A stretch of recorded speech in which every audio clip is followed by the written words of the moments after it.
Like, they're both just so fucking stupid. This book is for the Colleen Hoover apologists. The fucking synopsis lies to you.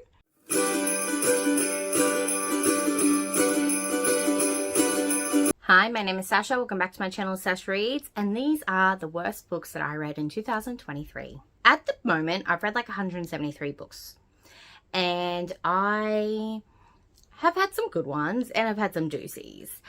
And I was going through my list of books that I read because I couldn't really think off the top of my head, like, what is the worst book that I've read this year? And so I went through all of them, and I've got a list here. Sorry if I don't say much about them because they just weren't that great, that I've got no thought for them. And then I think there's like 2 or 3 possibly where I'm just like, I hated it. Anyway, let's get into it. I don't think there's like rhyme or reason to this list, but we'll start down the bottom, and that is Spinning Silver by Naomi Novik. I started this back in January and I was bored to death. There was maybe like one POV that I liked, but the rest I was like, get over with.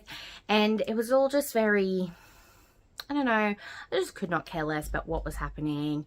And then there was some weird, like, they changed POVs, but it also changed like tense, I think, as well. I might try this author again, but when people didn't like Deadly Education, I'm like, maybe this author's just not for me. Next, we're going to talk about Wheeler 2, which is Guardians, possibly. But this is by Richard Pritchard and Jordan Gould, and this is a middle grade about a First Nation kid who has to become the Koori warrior.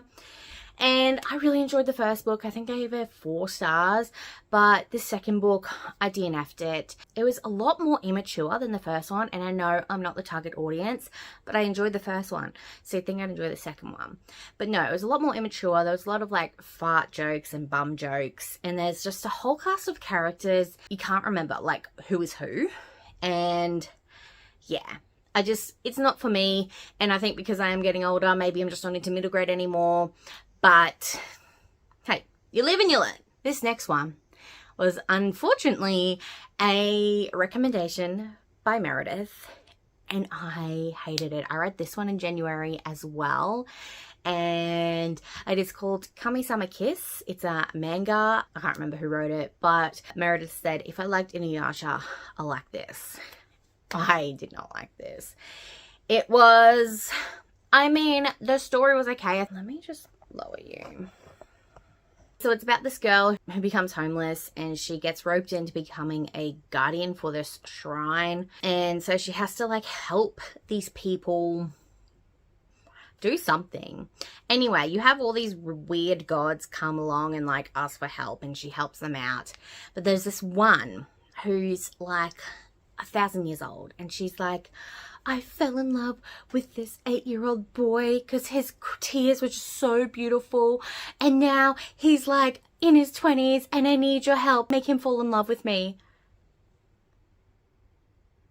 Excuse me? What the fuck? Just no. I couldn't. Not finishing that series. And like, I understand that old school manga is very problematic, but that's just like anyone should be like, anyone. No, I don't want to say it's on my worst list of the, okay.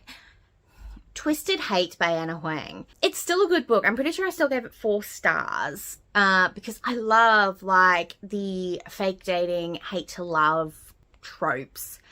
But there was just one thing after the 3rd act breakup. No, well, first of all, there was lots of lies. And then that's also like twisted lies. There's lots of lies as well. But Twisted Hate, there's this one specific lie.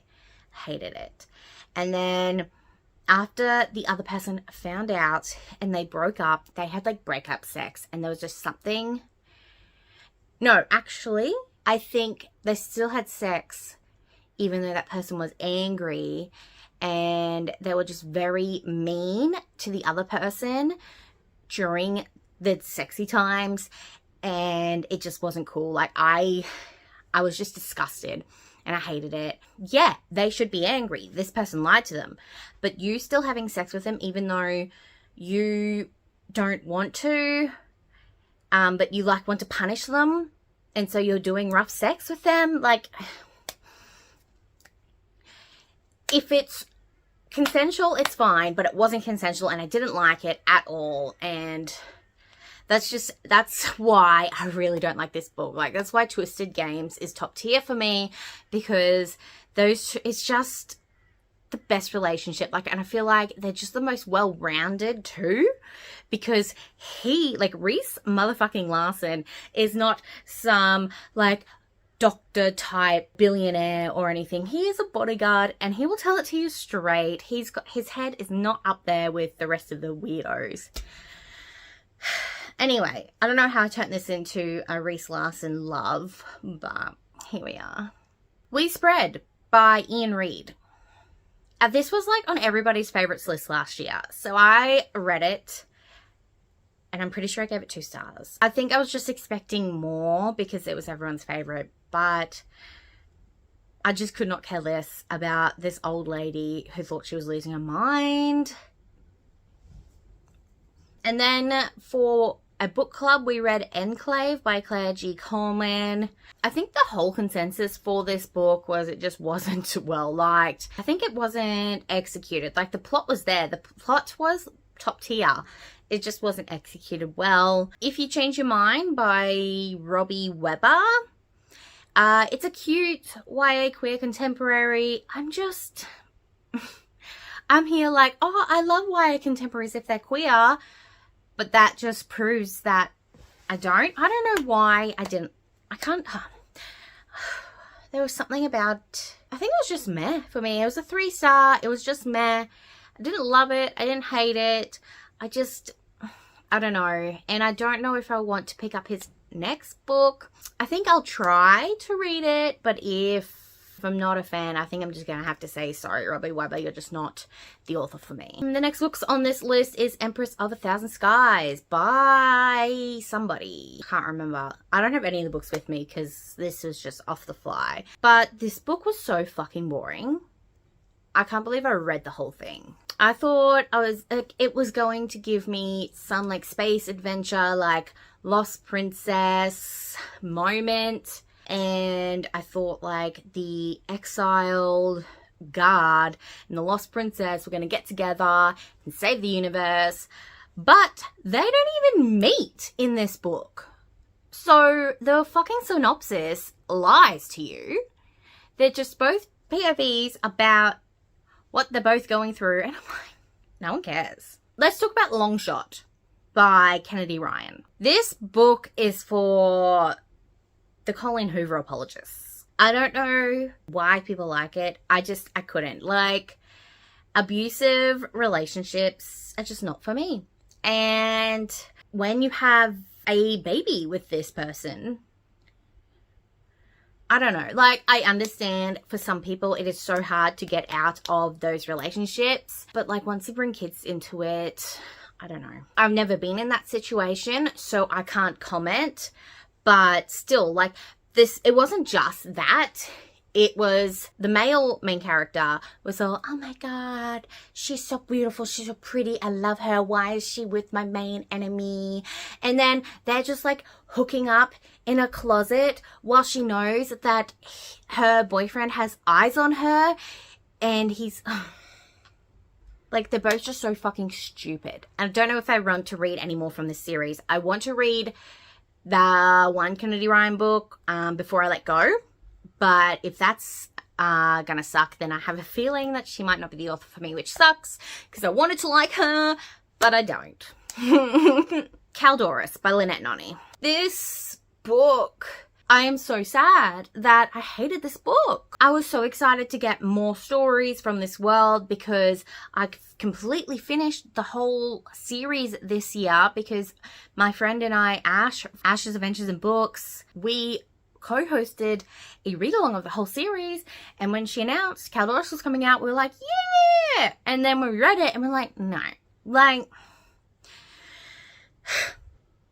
yes, I like that we got more Nikes content. Why did Jordan's story, why did he have to go through that whole challenge for the king and queen to be, but like, lol, joke, that's already all inside you. You don't have to prove anything to us. Jordan and DC getting married at like 21? Like, I know I got married at 23. I don't know, like, you just got out of school. And then Alex, at the end of our days, is like, no ring, like, don't propose, like, we're good, like, I just want us to like heal from all this happening, and I just want us to finish our studies and do our jobs and get our careers. And then in Caldoris, she's all like, I wonder when he's gonna propose. We got Jordan's love story, we've got Alex's love story, we even got a fucking POV from the main bad guy, and it looks like he's getting a redemption arc, which fucking sucks. Donate human hearts for fun. And then the author was like, I'm not going to write any more of this series. So here, have this story that I'm not going to finish. It's just, it gave me more questions than answers. And she completely skimmed over Bear and Declan's relationship. Like, we got one itty bitty confirmation, was like Bear's boyfriend. Like, not even a whole story of like how they got together. And like, those two are probably the most stable relationship in the whole, out of the whole fucking series. And we didn't even get a bite size. Like, we got a crumb. Like, not even a crumb. Like, what's smaller than a crumb? Anyway, like, I understand she is a white, straight female author. She might not know how to write gay relationships, but still, could have given us more than that. Okay. Last book, and I'm so devo because it's another favourite author, and it's Highest Bidder by Sarah Kate. What was going through Miss Kate's head when she wrote this book? Pretty much, you've got Daisy, who's this, 20-something, who finds out after her mother dies that this random called Ronan Cade has gifted her like $1 billion. But she doesn't want to use it yet because she wants to meet this guy and ask him why. And she has an inkling that he might be a mum's like old ex-boyfriend or whatever. When she meets him, do they still end up sleeping together? Yes.